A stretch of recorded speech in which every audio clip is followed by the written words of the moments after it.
ரன்வீர் உனக்கு என்ன சாப்பாடு வேணும்? அப்புறம் ஓகே.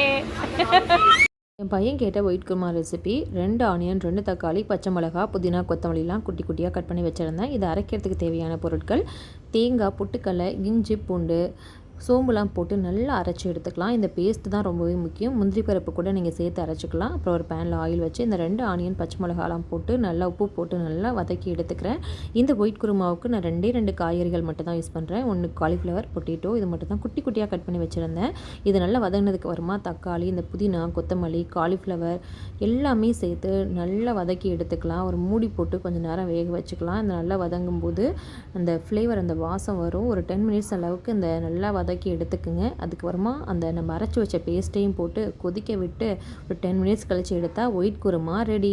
சுட சுட தோசைக்கு, சப்பாத்திக்கு, பூரிக்கு இந்த ஒயிட் குருமா ரொம்பவே சூப்பராக இருக்கும். என் பையன் கேட்ட மாதிரி நான் தோசை போட்டு கொண்டு போயிட்டு அவன்கிட்ட கொடுத்தா அவன் என்ன சொன்னான்றதை நீங்களே பாருங்கள்.